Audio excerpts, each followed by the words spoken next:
안녕하세요.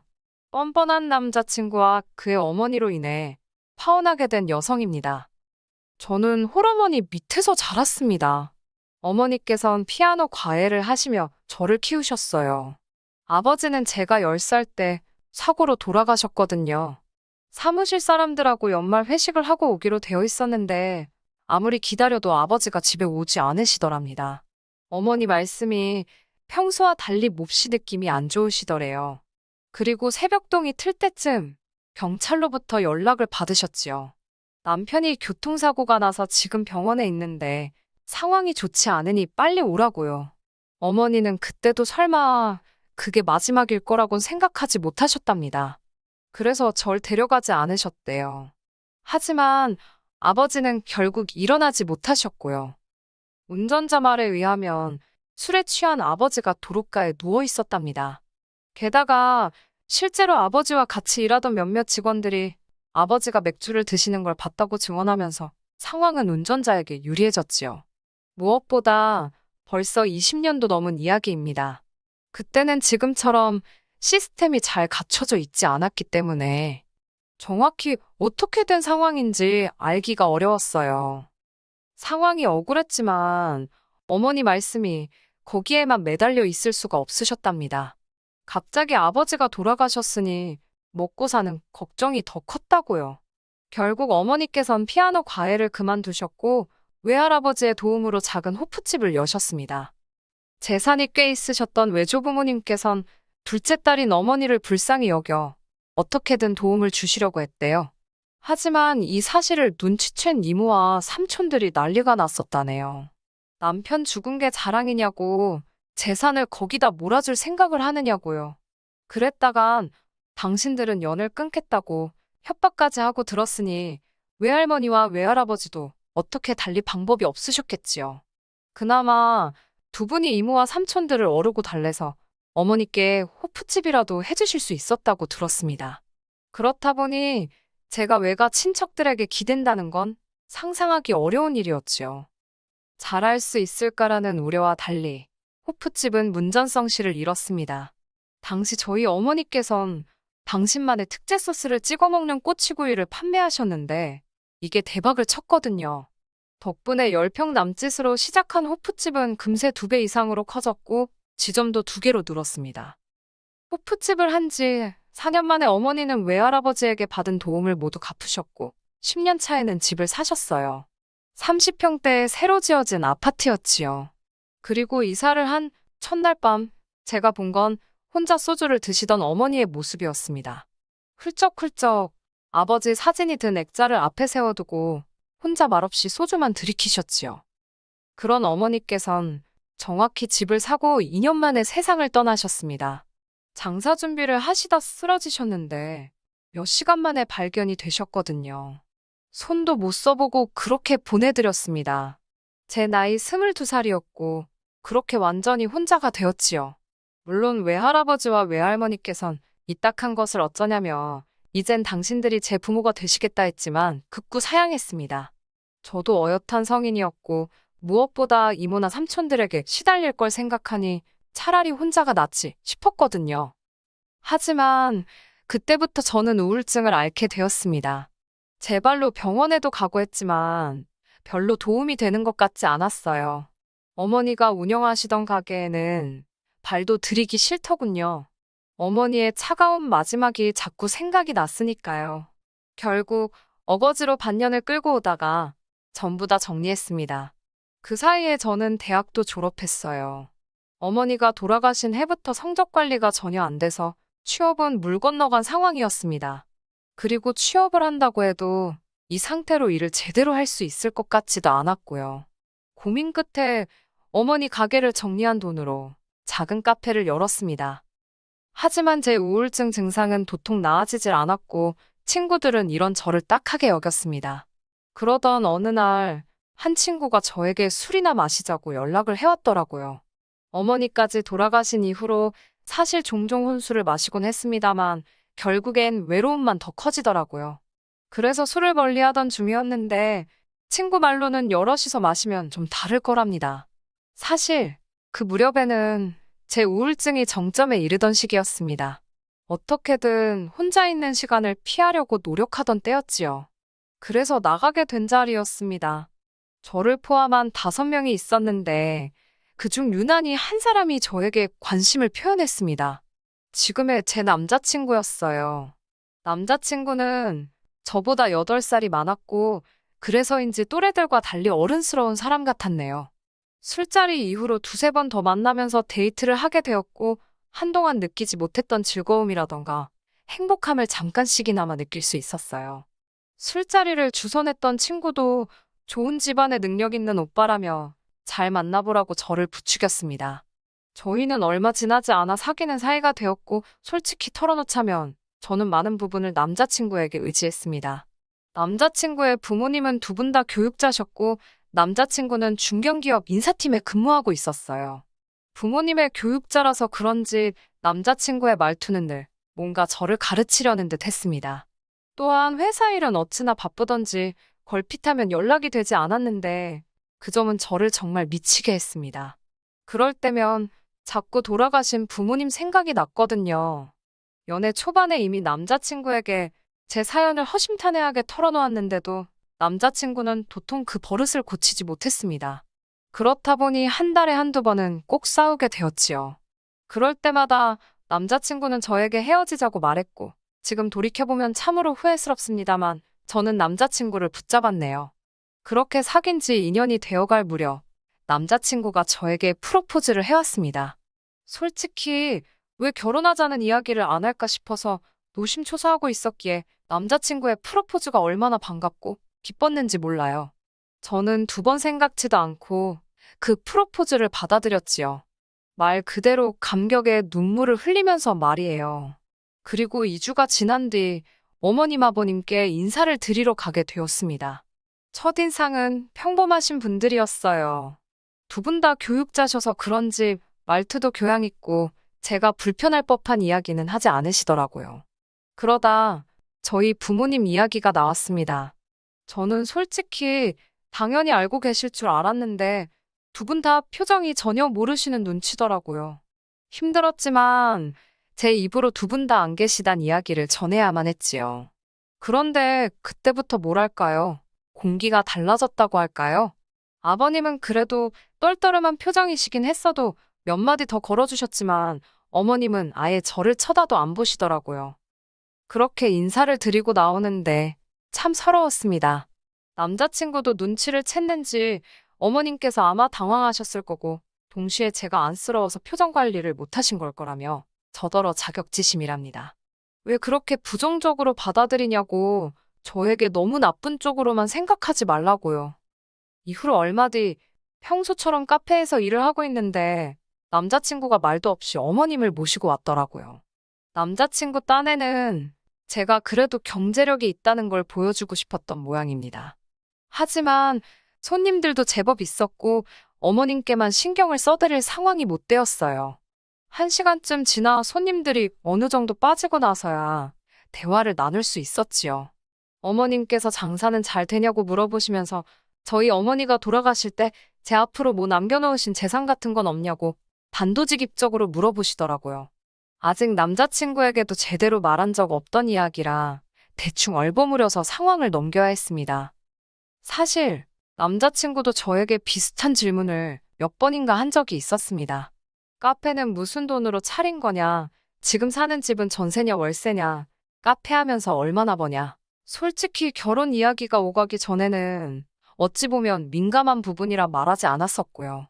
결혼 이야기가 나온 뒤로는 갑자기 재산 이야기를 하는 것도 웃겨서 타이밍을 재고 있었달까요? 그런데 어머님께서 먼저 그런 질문을 하시니 당황스러워서 말이 잘 안 나오더라고요. 그래서 의도치 않게 얼버무리게 되었지요. 그런데 제 대답이 어머님께 탐탁치 못했던 모양입니다. 다시 저에게 한마디도 하지 않으셨으니까요. 이후로 한 달쯤 지난 추석이었습니다. 남자친구 집은 1년에 6번 제사를 지낸다고 들었거든요. 어찌됐건 결혼하겠다고 인사도 드린 상황이고 명절에 혼자 집에 있는 것도 내키지 않았습니다. 그런 제 마음을 안 건지 남자친구가 이번 추석에는 어머님 좀 도와드릴 수 있겠냐고 묻더라고요. 다른 여자들은 어떻게 생각할지 몰라도 저는 남자친구의 제안이 고마웠습니다. 저는 흔쾌히 좋다고 했어요. 그리고는 추석 전날부터 가게 문 닫고 남자친구 본가에 머물면서 시장 가서 장 보는 것부터 청소까지 하루 종일 꼬박 도와드렸지요. 아버님께서는 어머님더러 당신 아주 며느리 복이 있는가 보다고 저에게도 기특하다, 장하다, 요즘 애들 같지 않다며 싱글벙글 좋아하셨습니다. 청소까지 마치고 나니 어느덧 밤 10시가 다 되었고 손님방에서 자게 되었어요. 그런데 다음 날 어머님께서 저더러 아침 먹었으면 슬슬 집에 가라고 하시더군요. 솔직히 서운한 마음이 들기 전에 당황스러웠습니다. 당연히 명절을 같이 보낼 줄 알았고 친척분들한테 인사도 드리겠거니 생각했거든요. 하지만 어머님께선 사람 일이 어찌 될 줄 알고 결혼도 안 했는데 인사를 하냐며 어른들이 흉본다고 하시더라고요. 서럽고 구차한 마음에 결국 제가 먼저 인사드리고 나왔습니다. 남자친구도 따라 나오지는 않고 현관 앞에서 조심히 가라고 하더라고요. 남자친구의 입장을 이해 못하는 것도 아니었고 어머님의 말씀도 무슨 의미인지 알아는 들었지만 참 서글펐네요. 게다가 생각지도 못한 문제가 또 저를 기다리고 있었습니다. 그건 바로 남자친구의 재정 상황이었어요. 나이도 저보다 8살이나 많았고 성실하게 직장 생활을 하고 있었으니 당연히 어느 정도 모아둔 돈도 있을 거라고 짐작했지요. 하지만 남자친구 말이 저와 만나는 동안 여기저기 투자를 하면서 생각지 못한 손해를 많이 봤답니다. 저를 행복하게 해주려다 그랬다나요? 어이가 없어서 정확히 그래서 얼마가 남았냐 물으니 4천만 원이 전부라 했습니다. 제가 실망한 표정을 감추지 못하자 너는 얼마나 모았냐고 속물이냐면서 표정이 그게 뭐냐고 짜증을 내더라고요. 어찌됐건 남자친구가 결혼 상대였으니 계속 숨기기도 그래서 저는 고민 끝에 제 앞으로 아파트가 있다고 말했습니다. 어머니가 떠나신 이후로 계속 빈집 상태로 있던 곳이지요. 곳곳에 어머니와의 추억이 깃든 그 큰 집에서 혼자 있자니 부모님 생각도 너무 많이 나고 그럴수록 점점 더 우울해지더라고요. 그래서 팔찌도 새를 주지도 않고 비워둔 상태였어요. 하지만 결혼을 앞둔 마당에 더는 숨기면 안 되겠다 싶었습니다. 그래서 아파트뿐만 아니라 그 밖에 대략적인 재정 상황을 털어놓았어요. 제 이야기를 들은 남자친구는 얼굴에 화색이 돌더군요. 지금까지 그 이야기를 왜 안 했냐며 저더러 맹출합니다. 저는 혹시나 남자친구가 쓸데없는 생각이라도 할까 싶어 미리 그 아파트는 팔지 않을 거라고 확실히 못을 박았어요. 정리할 생각도 없고 마음의 준비도 안 되었다고요. 남자친구는 누가 언제 그 아파트 팔자고 했냐며 걱정 말라 했고요. 그리고 며칠 뒤, 그러니까 지금으로부터 2주 전, 주말에 있었던 일이에요. 카페 휴일이라 모처럼 집에서 쉬고 있는데 남자친구가 전화를 걸어왔어요. 어머님께서 병원 진료 때문에 서울에 올라오셨는데 저더러 좀 태우러 와달라더군요. 전화기 너머로 들으니 어머님이 바로 옆에 계신 것 같아서 싫다 소리를 못했지요. 그렇게 어머님과 남자친구가 있는 병원으로 차를 끌고 갔습니다. 두 사람을 태우고 어디로 갈 거냐 물으니 어머님께선 갑자기 제가 물려받았다는 그 아파트에 한번 가보자입니다. 떨떠름하기도 했고 일단 점심은 어쩌시냐고 물으니 아파트만 봐도 배가 부를 것 같다면서 아파트로 가라셨습니다. 어머님께선 전과 달리 저에게 계속 말을 거셨습니다. 이런저런 질문도 하셨고 그러다 물려받은 재산이 얼마나 되는지 물어보시더라고요.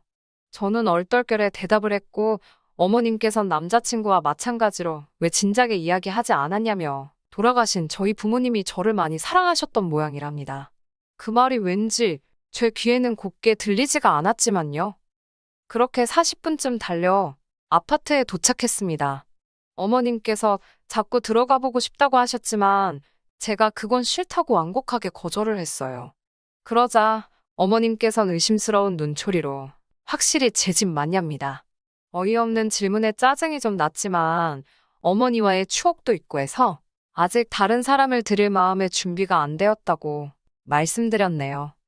그러자 어머님께선 어차피 곧 우리 다 이 집에 들어와서 살 건데 아직도 그래서 어떡하냐입니다.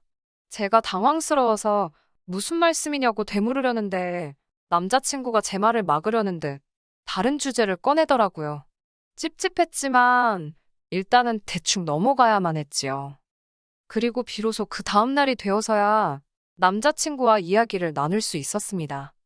남자친구가 전화를 받자마자 제가 어제 그게 다 무슨 소리냐고 물었어요. 다 들어와서 산다는 건 무슨 소리며 내시라니? 그러자 남자친구가 자기가 제 점수 좀 따려고 제가 결혼하면 제 아파트에서 어머님 아버님을 모시고 살겠다 했다고 거짓말을 했답니다. 그러면서 이참에 한번 생각해 보래요. 멀쩡한 아파트를 두고 뭐하러 오피스텔 살면서 생돈을 버리냐고요.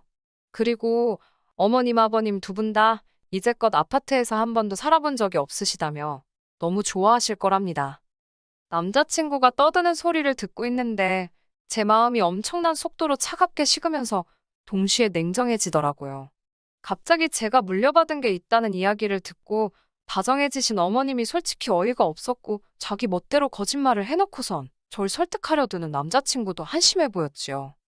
저는 남자친구에게 이렇게까지 해서 할 결혼인지 모르겠다고 다시 생각해보자 했습니다. 그러자 남자친구는 자기가 판을 다 깔아놨는데 뭐가 문제냐고 따지더군요. 비로소 당당히 허락받고 결혼할 수 있게 되었는데 저더러 정신 차리라나요. 저는 지금 아주 멀쩡하다고 진심으로 헤어지자 했네요. 남자친구는 어이가 없다며 못 들은 걸로 하겠답니다. 그러면서 저더러 어머님 입장에서 생각해 보래요.